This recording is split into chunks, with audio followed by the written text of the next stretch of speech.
Almost Heaven, West Virginia.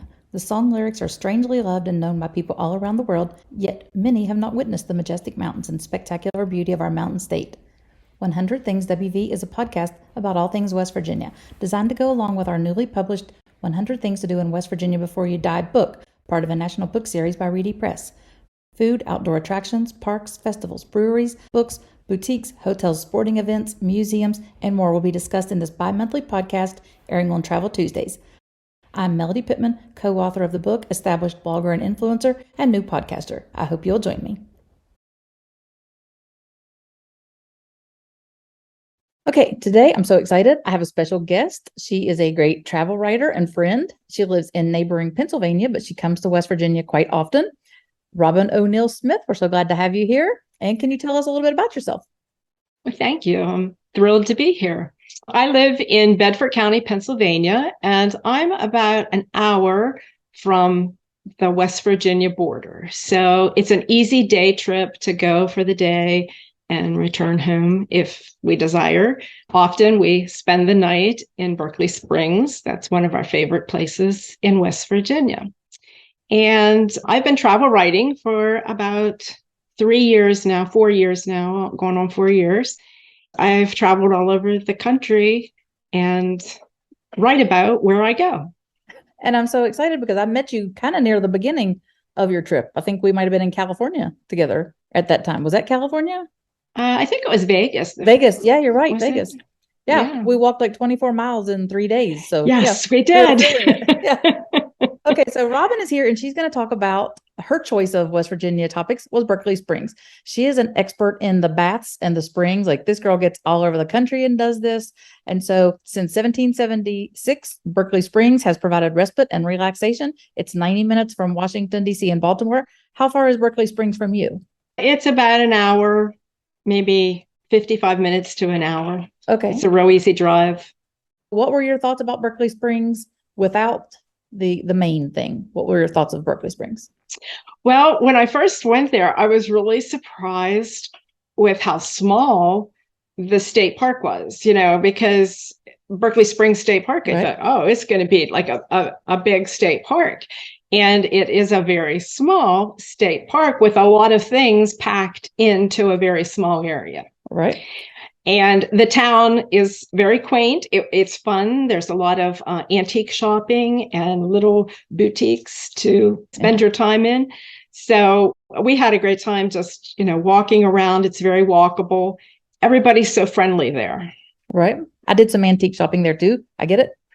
Okay. Now let's talk about the old Roman bathhouse and spa. And can you tell us, is that the one that you did? And what was your experience there? Yes. Well, we had a lovely experience. There's several spas in Berkeley Springs. It was the first spa in America, first spa town in America. So I wanted to go there just to see what it would be like compared to some of the other spas I had been to. And it was a lot of fun, but it was very unique. Like when we went into the Roman bath, it's like, I don't know how to describe it. It's like a huge, it's not a bathtub. It's like a huge enclosure that the water is about 3.5 feet deep. And it's like a small swimming pool, or when you would think of going into a hot tub somewhere, it's even bigger than the hot tub. And you could go one at a time. My husband and I went together. The water was very warm. It was very interesting to see how they filled the spa or how they filled the tub, the Roman bathtub for you. And then, you could see all the pipes and everything. And then we enjoyed the luxurious bath. It was very interesting and different than anything that I had done before. Right. I definitely loved it, and I've done it several times, and we'll do it again. Okay. And what was the temperature of that particular one? Do you remember what the temperature was? I know it's probably... I don't remember. I think it was about 102. Okay. I think. Can't be positive. Yeah. Okay. So how was the changing station and so forth? Because a lot of people, don't go to spas or something or of this kind of nature because they're intimidated about taking their clothes off or there not being enough privacy. So can you run me through that? Right. Yes. You go into a room and they give you a robe to put on, and you can take everything off if you want to do that, or you can leave your swimsuit on, which we wore a swimsuit when we did it. Okay. There was plenty of privacy. Then whenever you were they took you into the tub and they closed the door, and then they left you check the temperature, make sure that it was to your, satisfaction. And then you had complete privacy the entire time you were in there. There was a little timer thing that went off, and they knocked on the door and said, your time is up and you need to vacate get your robe on and come back out, And now I was just interested in how the water left it and everything. So, I mean, we stayed a little bit afterwards just to watch all that happening. Okay. But you had privacy. There was never a time whenever I felt like I was being exposed or anything like that. Okay. And what did your husband think of it? He loved it. Yeah, he was like, "Oh, this is great. Let's go back." I get it. It's very relaxing, and we had great conversation while we were just relaxing in the Roman bath. I mean, I would definitely recommend it to anybody. So the one that's across the street that's closer to the country inn? It was directly across the path from the old Roman. So that's the one I did. And I was just there for the day getting some information for the 100 Things to Do in West Virginia Before You Die book. And it just so happened they were full. They do recommend reservations. And so I went to the old Roman bathhouse and was told, absolutely no way. They were absolutely packed. So I went across the street. They were booked too, but they were very good to get me in. They juggled a bunch of things around and did get me in for the 20-minute soak. So I was really appreciative of that. So that was nice. Yeah, we did that one too. Oh, okay. Okay. Did you like one better than the other? I like them both. I would do them both again. But we had a lot more room in the old Roman bathhouse. It was much bigger, much larger than the other one. But they were both wonderful. They were both very accommodating. You had a lot of privacy. Okay. On the tourism website, there's a fun fact. It says the historic Roman bathhouse on the north end of the park has 9 individual 750-gallon walk-in tubs with private chambers available by the half hour. It also says that females and males are on different sides. Did you see that or notice that? If you were a male bather and you were a female bather, you weren't together as a couple or something. Did you notice anything about that, or did it matter? You had a private door? No, but we made the appointment as a couple. Okay. So that was probably, and I know they did say there was certain places for couples, to go. So I don't know. I didn't see anybody. I mean, there were females there, but I didn't see any other males there at the time we were there. Okay. We were there in February, and it was a weekday, and it was in the middle of COVID. That put another wrinkle in it, So, so on my visit, which was last fall, my friend Angie and I were there, my co-author. We were there, and it turns out that there was this group of ladies. They were from Georgia, Florida, Colorado. I think there were 8 or 9 of them. And they had graduated from a high school in West Virginia, like in the 50s or something. And they go on this girls' trip every year. And so they were just so cute. I took their picture out on those stairs, and it was really sweet. Yeah, so. When we were there was a group staying at the hotel and it might have been the same group. Yeah. There was like 6 of them there together. Right. And they said they came every year, but it was a girls' trip. They were having fun. Right. Okay, so somebody famous bathed here in Berkeley Springs. Can you tell us who that famous person was and about that? Yes, that was our first president, George Washington. When George was 16 years old, he first came to Berkeley Springs. It wasn't called Berkeley Springs then. Mm-hmm. And he was surveying the ground for Lord Fairfax. And there's still a fountain there for Lord Fairfax, since he was the original owner of the area. Did not know that. Yeah. And George loved the area, and he returned many, many times before he became president. And he invested in the area and helped to create that first spa in America. And some of his wealthy friends and him went together to create this spa. It was very small at the time. A lot of the bathing took place outside at that time. Mm-hmm. And the bathtub that is there is called George Washington's bathtub. It's in the state park. I was very surprised because I thought this was going to be this real deep hole in the ground where they bathed, but it isn't. It is about maybe 2 feet deep, three at the most. I don't think it's that deep. And the water that runs through there is very cold. I think it's 74 degrees year round. Ooh. So I don't think it would have been real comfortable to bathe in that. But they said that the people that visited felt that it helped them heal or rejuvenated their bodies in some way. And they would come and they would drink the water and they would bathe in the water. And very so interesting.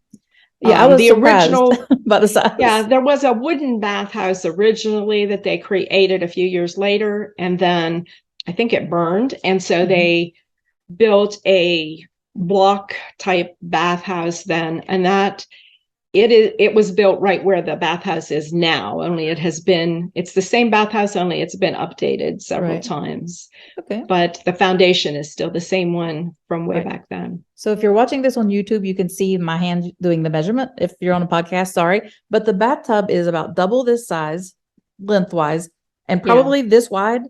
Like George was skinny, Yeah, I would say it's about 5 feet, 5 to 6 feet in length, and not very deep. He would have been able to sit in there, but I don't think he would have been able to lay down flat. Right.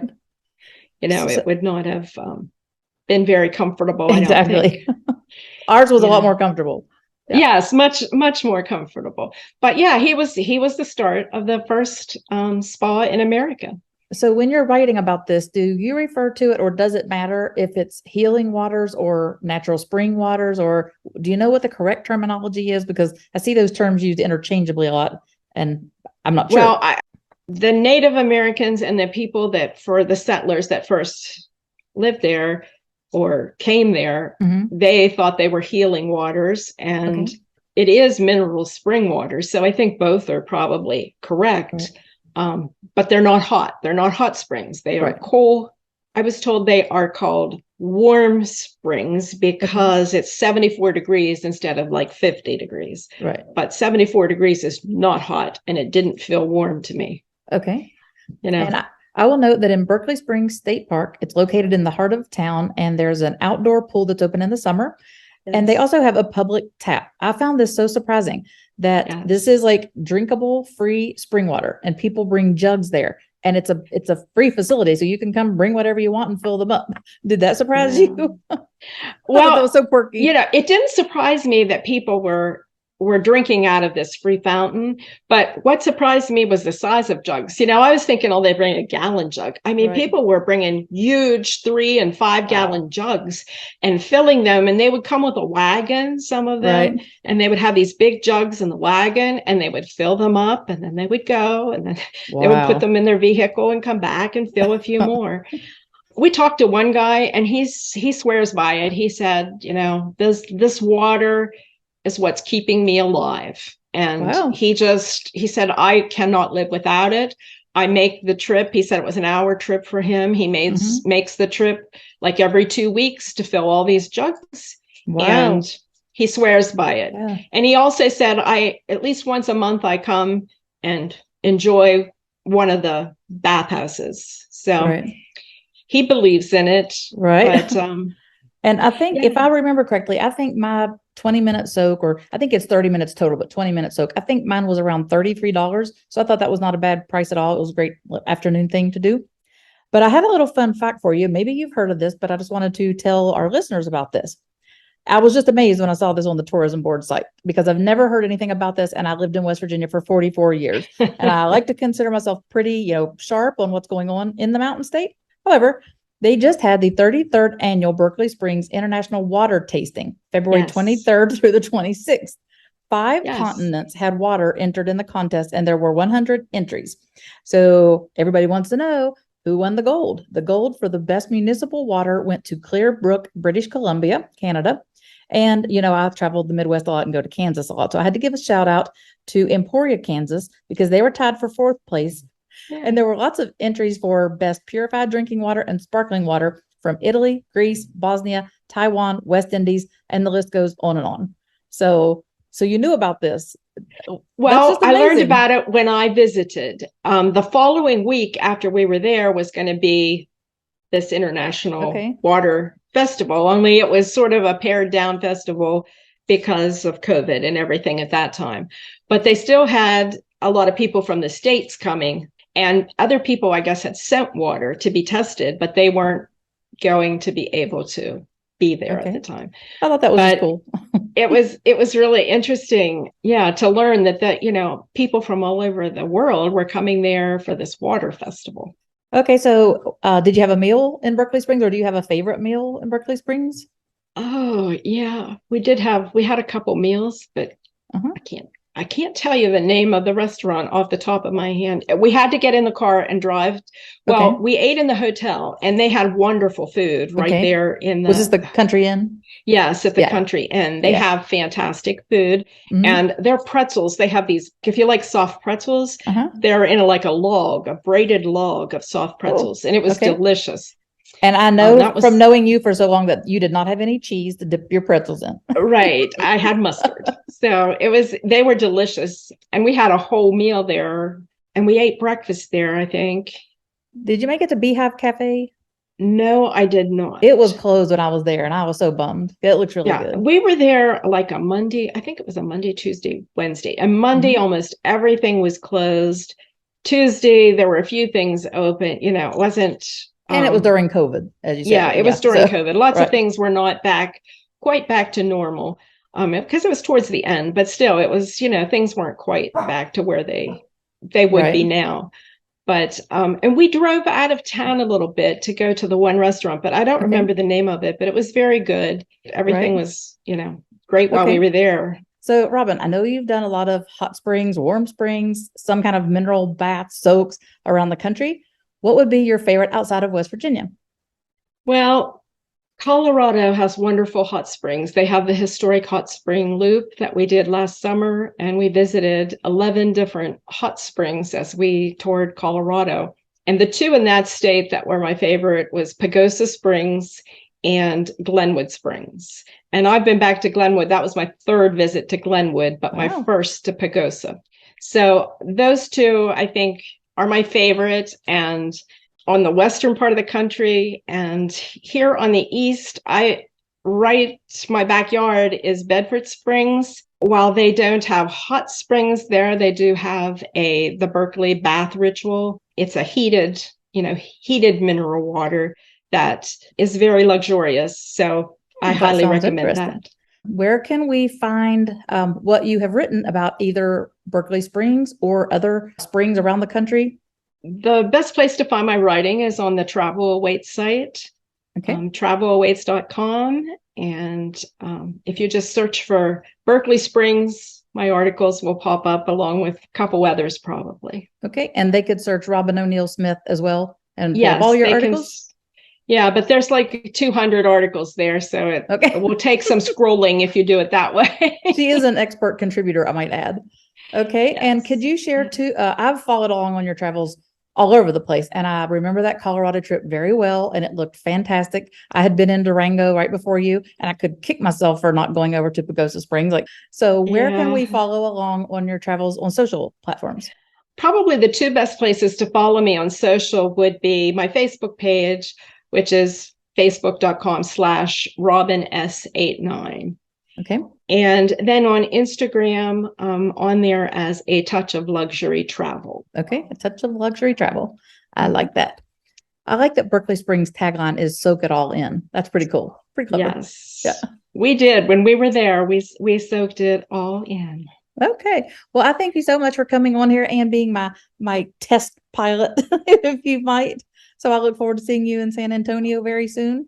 Yes, it was a pleasure to be here, and thank you for inviting me. Absolutely. Hope our paths cross while I'm in West Virginia on this book tour. I hope so too. Okay. Take it easy. Bye. Bye-bye. You can read more about Berkeley Springs in an article on my website, whereverImayroamblog.com, because this article that just came out recently is an exciting West Virginia Panhandle road trip. It includes the areas of Shepherdstown, Charlestown, Harpers Ferry, which is also where the confluence of Potomac and Shenandoah rivers meet, West Virginia, Maryland, and Virginia, and Berkeley Springs. And again, their tagline, Berkeley Springs, is soak it all in. That's just really, really clever. learn even more about West Virginia by buying my book. You can pre-order right now, but it'll be on the shelves very soon. You can order that at readypress.com and just look under West Virginia under the search, or Melody Pittman, MELODY PITTMAN. You can follow along on our social channels at 100 Things WV, Facebook, Instagram, Twitter, and you can hear our podcast wherever you get your podcasts under 100 Things WV. We hope you'll subscribe.